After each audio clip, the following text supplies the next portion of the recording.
La câțiva kilometri de orașul Darabani, chiar pe malurile Prutului, se află o pădure pitorească ce ascunde o adevărată minune a naturii. Este vorba despre Poiana celor 4 stejari, un loc de istorie și legendă. Sunt arbori seculari despre care legendele locului spun că au fost plantați chiar de Ștefan cel Mare după bătălia de la Lipnic. Marele voievod a obținut o mare victorie împotriva hoardelor tătare și s-a întors prin ținutul Darabanilor, căutând loc de popas. Ștefan cel Mare se întorcea din bătălie de la Lipnic, dincolo de Prut, împotriva tătarilor, împotriva hoardei de aur.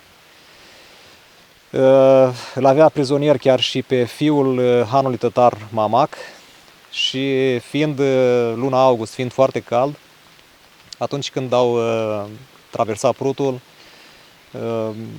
aici nu exista niciun fel de umbră unde să se odihnească și la popasul făcut de oastea lui Ștefan cel Mare, acesta și-a amplasat cortul aici și a poruncit ca în cele 4 colțuri ale cortului său să fie plantați 4 stejari. Oamenii de cultură din zona Darabaniului spun că stejarii au fost datați, iar legenda a fost parțial confirmată, cel puțin prin vechimea arborilor. Stejarii au fost datați cu carbon 14 sau cam așa ceva și s-a constatat că au o vârstă apropiată de legenda noastră. Din cei 4 stejari au mai supraviețuit secolelor doar 3. Aceștia au fost declarați monumente ale naturii și arie protejată. Sunt monumente ale naturii, da, declarați monumente ale naturii. Sunt incluși într-o hotărâre a Consiliului Județean cu privire la zonele protejate din județul nostru.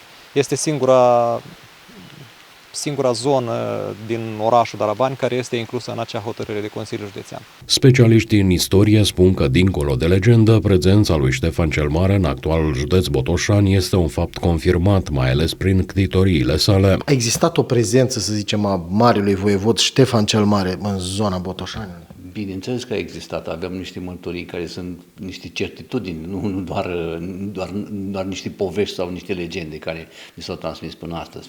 Bineînțeles, știți foarte bine că ar trebui să știm că avem 2 ctitorii foarte importante. Cele mai vechi monumente istorice care le avem în județul Botoșani sunt cele 2 biserici domnești de la Dorohoi, ctitorite în 1495 și Biserica Mănăstirii Popăuț din 1496, una după alta, într-o perioadă în care, să zicem, gloria lui Ștefan cel Mare era se afla în perioada de sfârșit al domniei, dar încă Moldova avea resurse economice importante și era o țară prosperă și destul de stabilă din punct de vedere politic.